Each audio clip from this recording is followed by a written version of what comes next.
Bismillahirrahmanirrahim. Wahaikum bitahiyatil Islam. Assalamualaikum warahmatullahi wabarakatuh.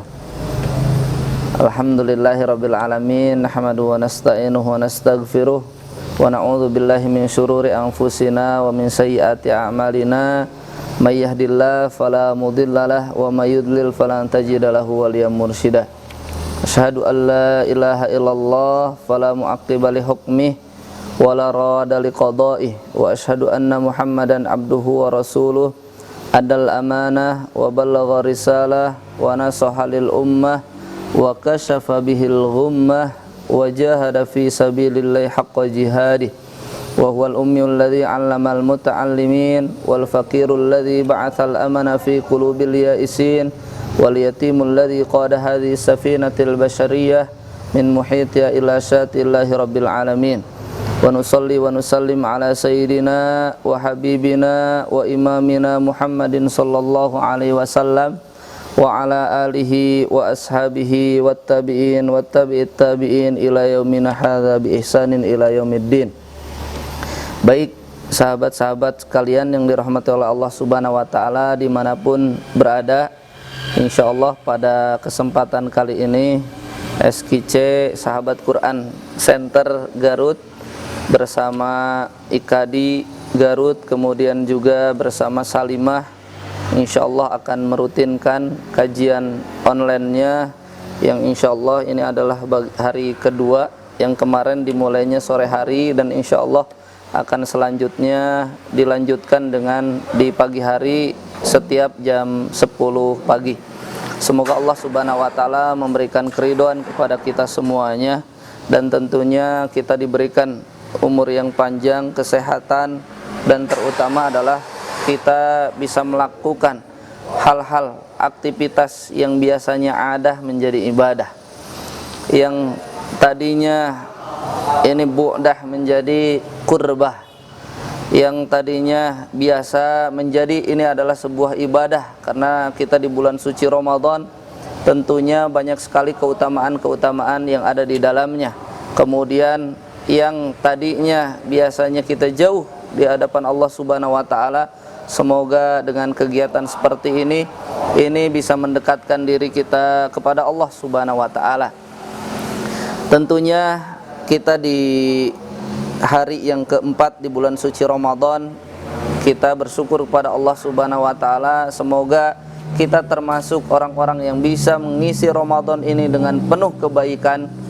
Dan juga semoga Allah Subhanahu wa taala mengampuni kita semuanya, karena kita tidak mau seperti dalam sabda Rasulullah sallallahu alaihi wasallam, ragima anfun riin adraka Ramadan walam yughfarulah. Sungguh celaka orang-orang yang memasuki bulan suci Ramadan akan tetapi dosa-dosanya tidak diampuni oleh Allah Subhanahu wa taala. Oleh karena itu, mari kita beribadah sekuat mungkin, mendekatkan diri kepada Allah Subhanahu wa taala, dan tentunya ketika ibadah harus dibarengi dengan ilmunya, harus dibarengi dengan fikihnya dan pemahamannya.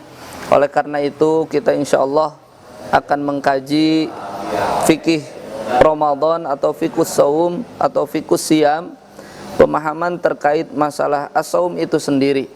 Karena ketika kita beribadah, itu ibadah tersebut adalah wajib, maka ma la yatimmu wajib illa bihi fahuwa wajib.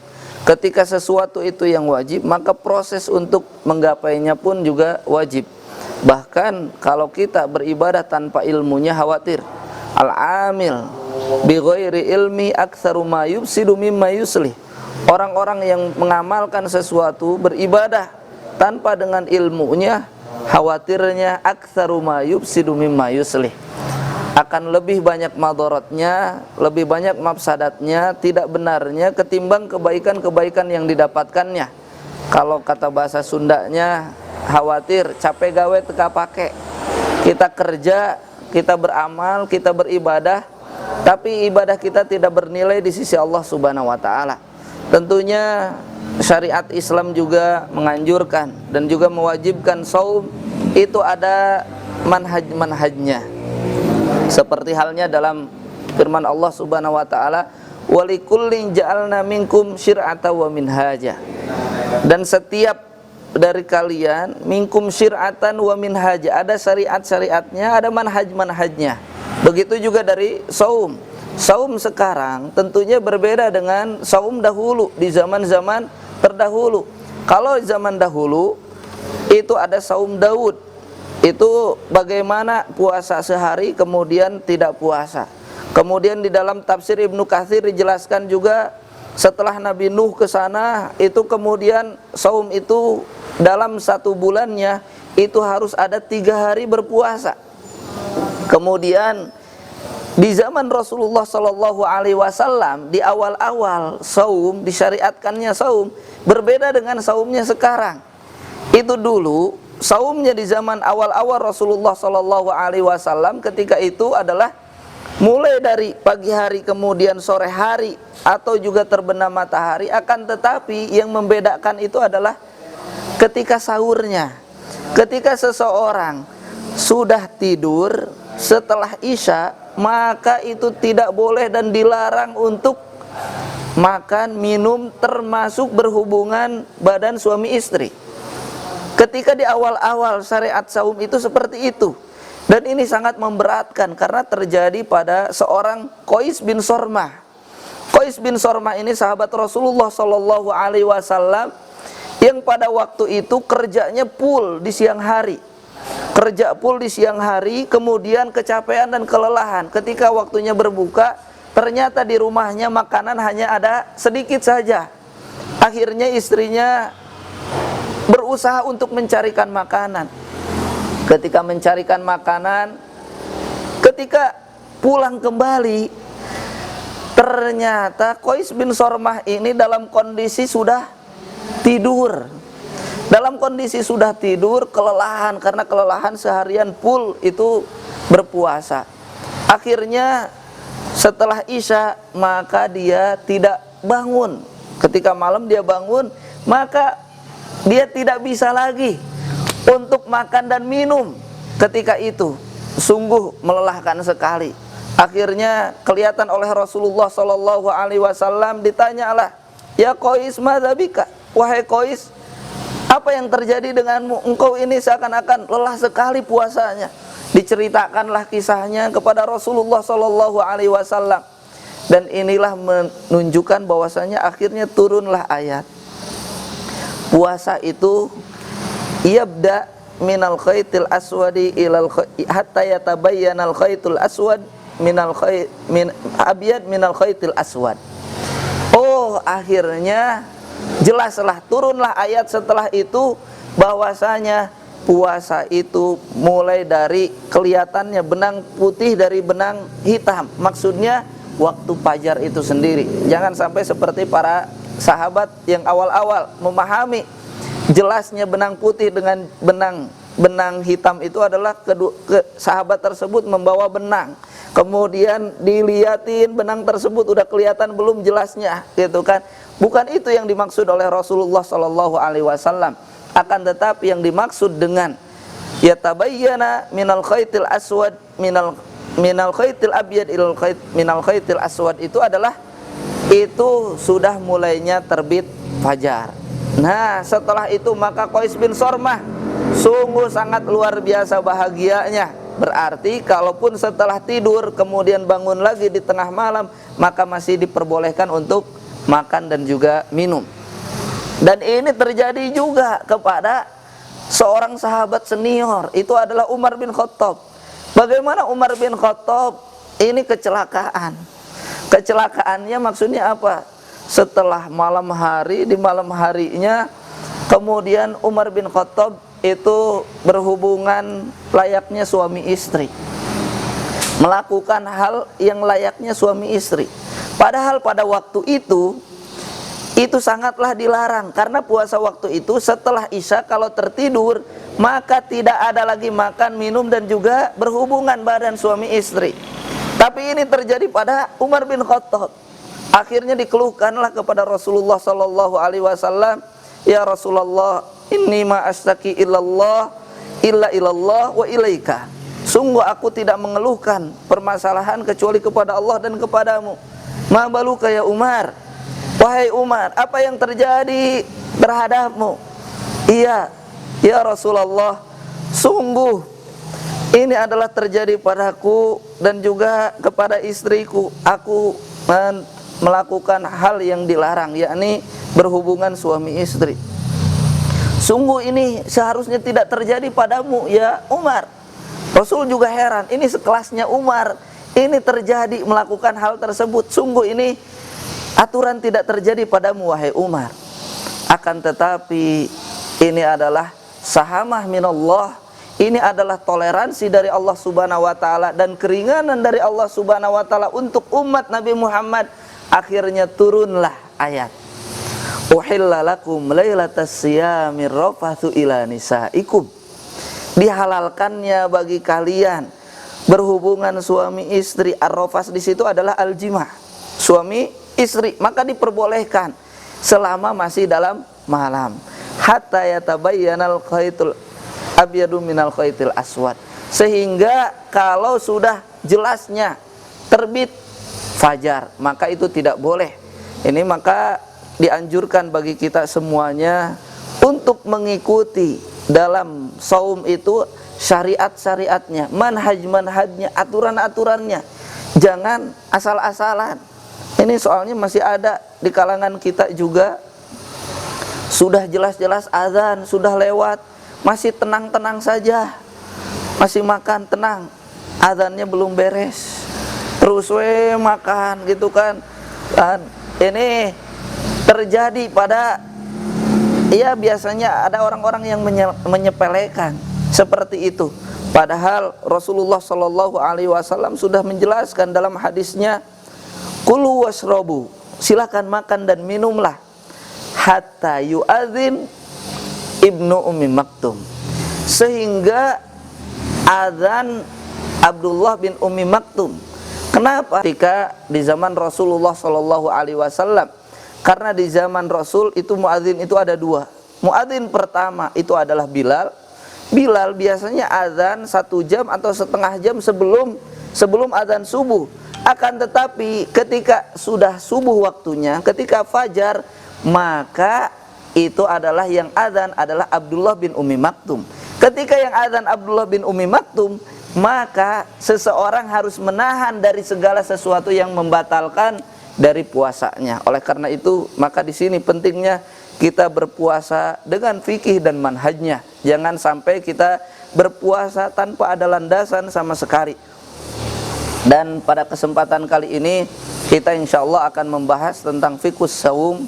Ini akan dilakukan insya Allah rutin setiap hari Senin di jam 10 sampai sekitaran jam 11. Semoga Allah Subhanahu wa taala memberikan kelancaran kepada kita semuanya. Walaupun mungkin yang menyampaikan ini bukanlah seorang faqih, kalau dikatakan dalam hadis Rasulullah sallallahu alaihi wasallam, nadarallahu mra'an sami'a haditsana aw sami'a haditsan faballagha ghairahu wa rubba hamili fikhin laisa bifaqih wa rubba hamili fikhin ila man huwa afqahu minhu. Dari Yazid bin Thabit atau Zaid bin Thabit, Rasulullah sallallahu alaihi wasallam berkata bahwasanya nadarallahu mra'an, sungguh beruntung seseorang yang mendengarkan satu hadis Rasulullah Shallallahu Alaihi Wasallam kemudian disampaikan kepada orang lain. Sangat sungguh luar biasa beruntungnya. Kemudian warubba hamili fikhin, bisa jadi orang yang membawa fikih, orang yang kelihatannya dia itu ahlu fikih, walaysa bifaqih, tapi dia bukan seorang fakih. Ya seperti hamba yang fakir ini, mungkin ini karena diamanahi untuk menyampaikan fiqhus siyam, ya walaupun mungkin bukan seorang faqih.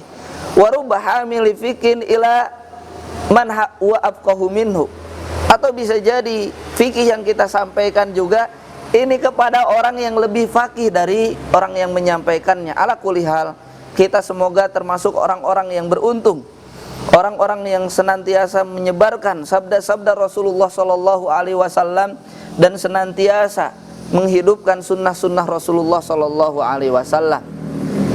Nah, kemudian di sini juga sebelum kita menggali fiqhus siyam, itu adalah kita juga agar kita lebih bersemangat, maka kita mencari keutamaan-keutamaannya. Karena kalau seseorang itu mengetahui keutamaannya, biasanya itu lebih bersemangat untuk kembali menggali dan juga beraktivitas. Ya, manusia emang wajar, walaupun kita mengharapkan ridho Allah Subhanahu wa ta'ala, tapi kita akan semakin mantap ketika mengetahui keutamaan-keutamaan yang ada di dalam puasa. Ini banyak sekali di antara kita betul mengetahui akan keutamaan puasa, akan tetapi prakteknya ini yang berat. Terkadang kita ini aktsaruna aliman, kebanyakan kita mengetahui, tapi sedikit dari kita yang mengamalkannya. Kita lihat saja dalam satu hadis, apakah kita sudah mengamalkan semua yang ada agar kita mendapatkan keutamaan-keutamaan tersebut.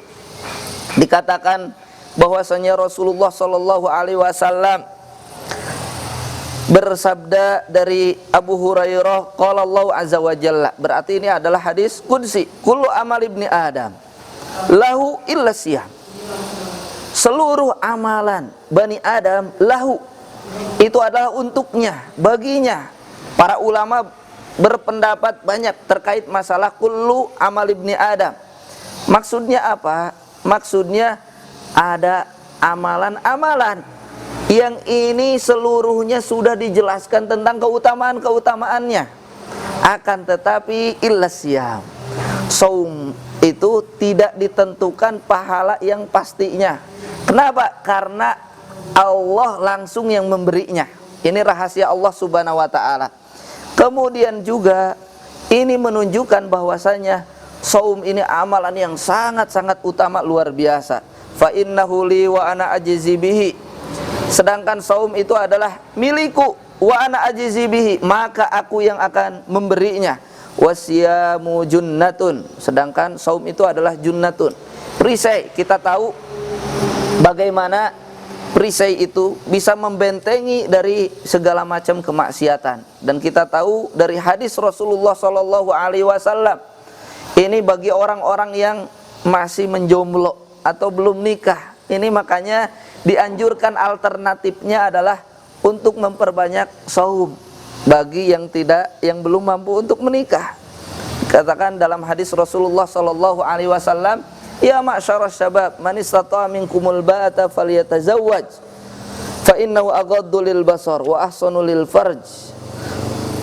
Faman lam yastati fa alaihi bisyam au bisawm fa inna lahu wijaun.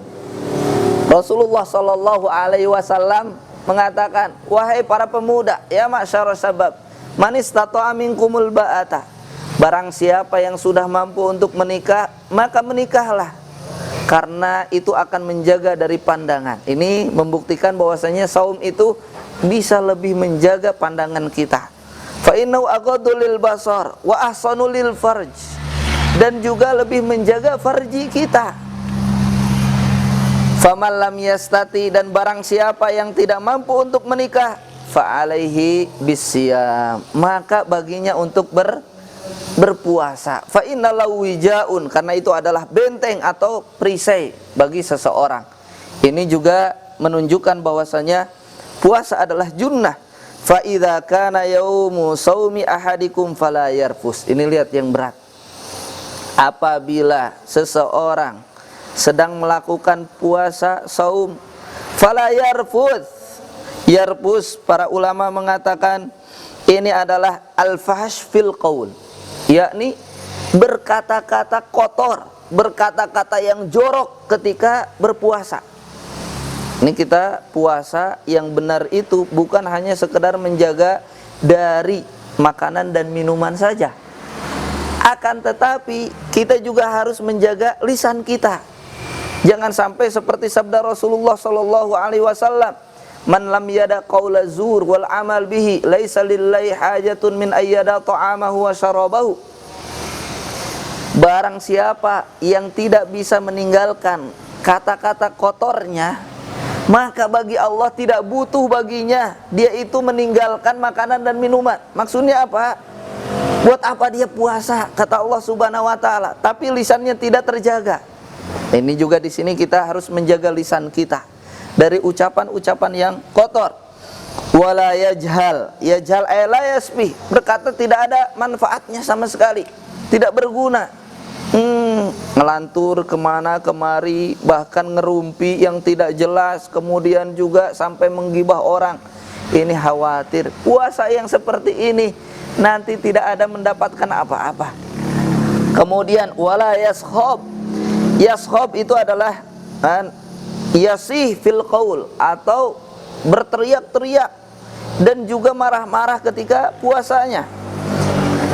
Fa in syata mau ahadun, apabila ada orang yang mencelaknya, yang ngajak berantem, yang mengejeknya, au qatalahu, atau mengajak berantem, falyaqul inni shaim, maka katakan kepadanya inni shaim marratain, 2 kali.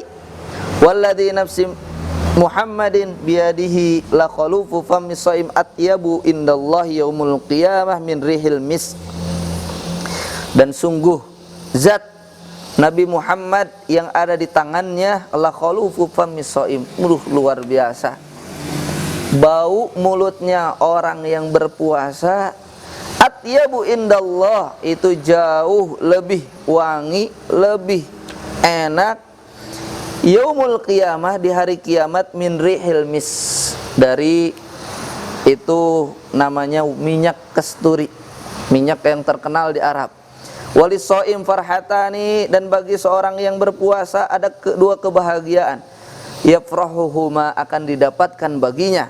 Idza aftara fariha bi fitrihi, ketika dia berbuka puasa maka akan senang sekali, luar biasa. Makanya kadang kita mengumpulkan banyak makanan saking senangnya, itu ketika dimakan hanya padahal cuma 1-2 biji saja, akhirnya mubadzir, khawatir. Jangan sampai seperti itu. Ini kita berbahagia tapi berlebihan yang seperti itu. Bahagia kita jangan sampai berlebihan, kemudian akhirnya nilai-nilai ibadah kita hilang. Padahal anjurannya ketika kita berbuka, mari kita senantiasa berdoa terlebih dahulu. Nanti di sini akan ada penjelasan riwayat-riwayat tentang doa puasa. Walaupun kita sering menggunakan Allahumma lakas sumtu wa bika amantu wa ilaika abtartu bi rahmatika ya arhamar rahimin, itu silahkan saja, walaupun hadisnya lemah, akan tetapi silahkan itu bisa digunakan daripada doa dari bacaan kita sendiri, ya itu lebih baik. Kemudian juga yang kuatnya yang mana? Zahabadz dhama'u wabtalatil urq wa thabatal ajru insyaallah. Inilah yang lebih kuatnya, tapi silahkan dua-duanya juga bisa digunakan. Kemudian bagaimana? Karena Rasulullah sallallahu alaihi wasallam awwalu ma yaqul inda fitrihi, Rasulullah SAW ketika makan bukaan atau takjil bahasa kitanya, apa dulu yang dimakan? Maka Rasulullah SAW akhadha bitamratin, maka mengambil tamar.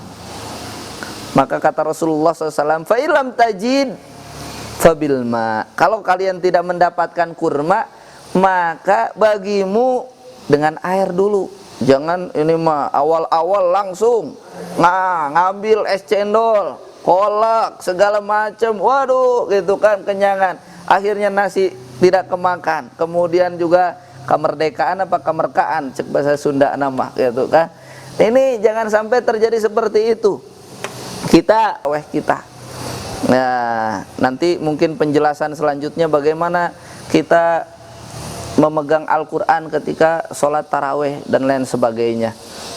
Kemudian selanjutnya diriwayatkan dari Abdullah bin Amr anna Nabi sallallahu alaihi wasallam asyam wal Quran yashfa'ani. Shaum dan Al-Quran itu akan memberikan syafaat lil abdi yaumul qiyamah, bagi seorang hamba yaumul qiyamah. Yaqulu syam, kemudian datanglah saum itu nanti kepada hamba tersebut, Ay Rabb manatus ta'am wa syahwat bin nahar. Ya Rabb, aku sudah mencegahnya dia dari makanan dan minuman dan juga syahwat di siang hari. Fasyafi'ni fi, maka jadikanlah aku syafaat baginya. Wa yaqulul Qur'an mana'tuhun naum bil lail. Dan Al-Qur'an datang kepadanya, aku sudah mencegahnya darinya untuk agar tidak tidur di malam harinya. Fasyafi'ni fi fayusfa'ani, maka berikanlah syafaat kepadanya ya Rabb. Lihat, Al-Quran dan saum kedua-duanya dua mata yang terhubungkan. Maksudnya apa? Jadikanlah saum kita ini, jadikanlah Ramadan ini adalah syahrul Quran.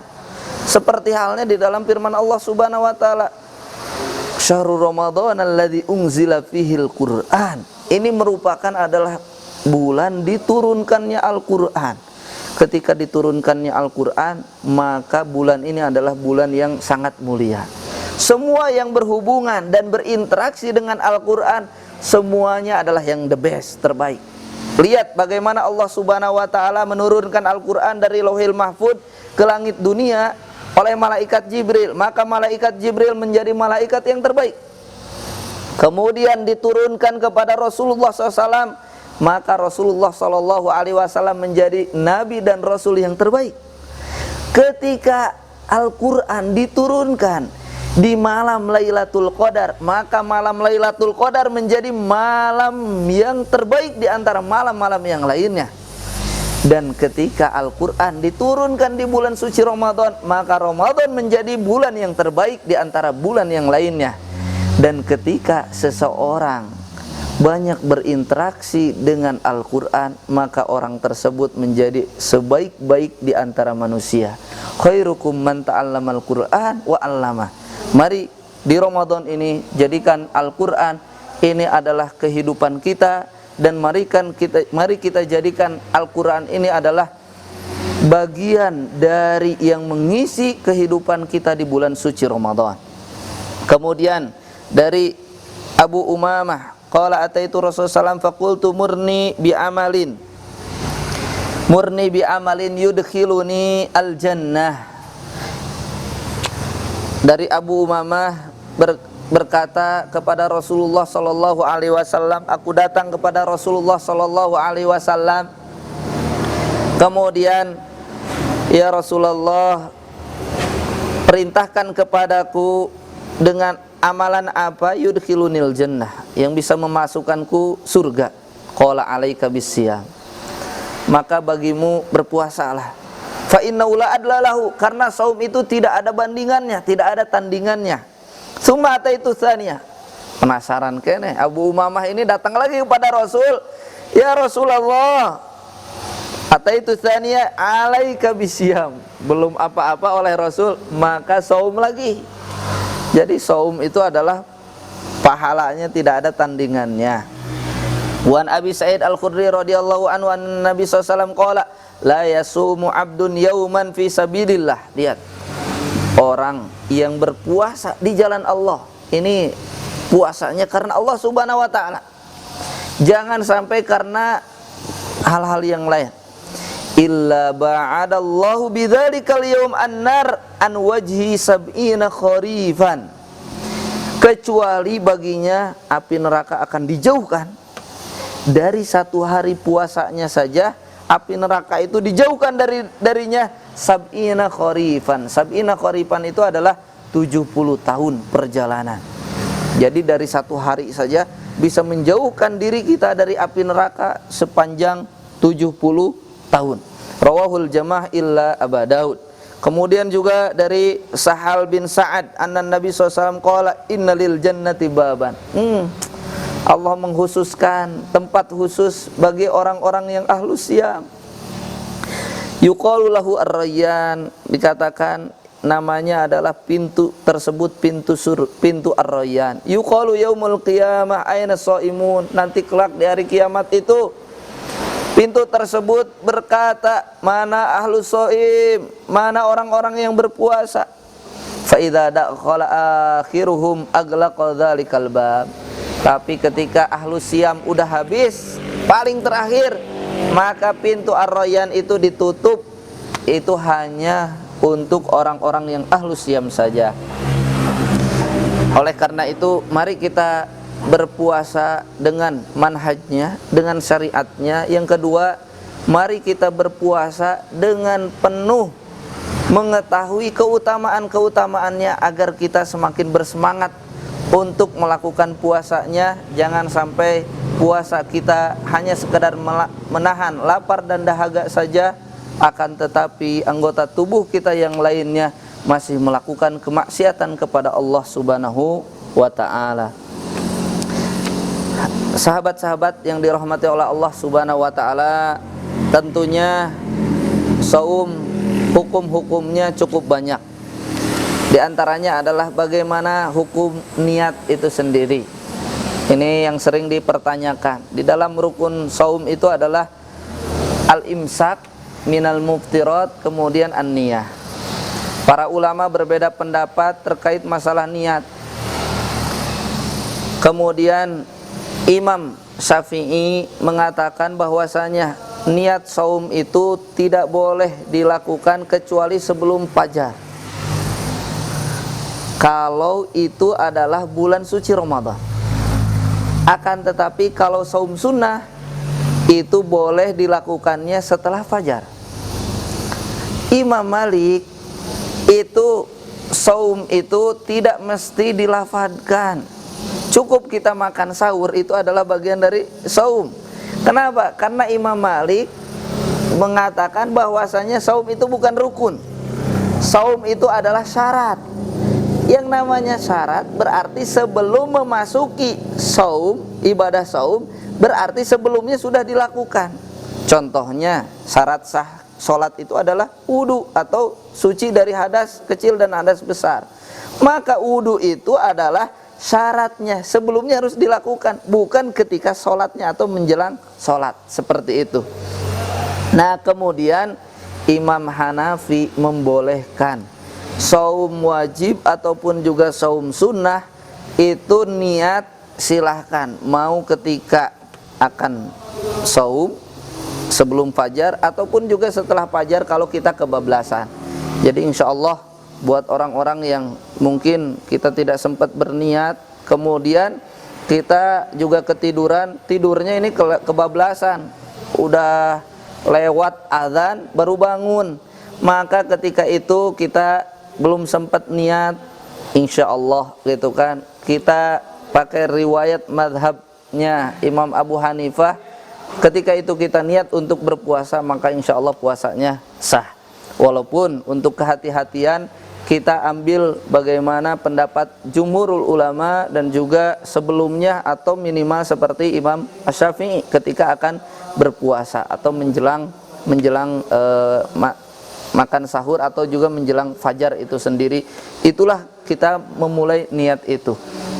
Semuanya punya hujahnya, karena itu adalah Rasulullah Shallallahu Alaihi Wasallam ketika berpuasa sunnah, tapi ketika itu Rasulullah SAW di pagi hari mencarikan makanan kepada Sayyidah Aisyah.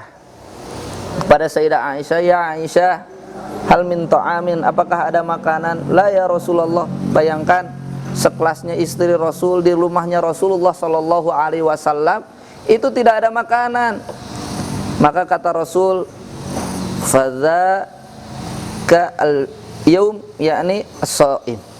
Kalau begitu aku akan berpuasa. Maka puasalah Rasulullah Sallallahu Alaihi Wasallam. Tapi di dalam hadis yang lainnya adalah dikatakan la yabitanna asyam, la yabitanna asyam, itu tidaklah harus mabit. Mabit itu di malam hari atau sebelum siang hari, illa bin niyatis syam, kecuali dengan niat saum dulu. Maka harus ada niat saum itu di malam harinya, diriwayatkan dari yang lainnya. Ini oleh karena itu kita penggabungan hadis-hadis yang lainnya semuanya al-jam'u lebih afdolnya bagaimana kita senantiasa niat itu di awal di malam harinya, akan tetapi juga jangan sampai salah-salah niat. Ada yang ketika fajar atau ketika sahur kita berniat. Sahur itu udah masuk siang kan, udah masuk hari itu. Tapi niatnya bagaimana? Nawaitu sauma godin an adai fardhu sahri ramadhana hadis sanati lillahi ta'ala. Ini mohon maaf gitu kan, kalau ngajarin ke anak ya ajarinnya kalau bisa di malam harinya. Di malam harinya silahkan. Kenapa? Karena kalau udah waktu fajar hari tersebut niat abi puasa besok hari, nah, itu berarti kan puasana besok, itu mah bukan hari itu gitu kan. Ini menunjukkan bahwasanya lafadz niat itu bukan dari Rasulullah SAW. Itu ada kesalahan. Kalau orang yang ngerti bahasa Arab itu paham. Nawaitu saumal yaum, saya niat hari ini. Tapi kenapa yang sering diungkapkan nawaitu sauma godin an adai fardhu sahri ramadhana hadis sanatin lillahi ta'ala. Ini kalau malam hari wajar, tapi kalau di waktu sahur ini kurang tepat, mohon maaf gitu kan.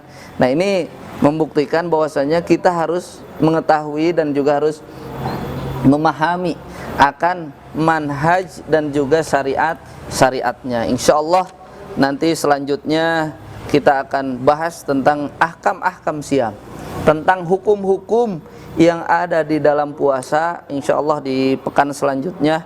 Semoga Allah Subhanahu wa taala memberikan kesempatan buat kita semuanya dan diberikan kesehatan kepada kita. Semoga Allah Subhanahu wa taala memudahkan kita dan meridhoi kita. Ala kulli hal aqulu qouli hadza wastaghfirullah li wa lakum fa jazakumullahu khair ala husni istimaikum. Billahi taufiq wal hidayah. Assalamualaikum warahmatullahi wabarakatuh.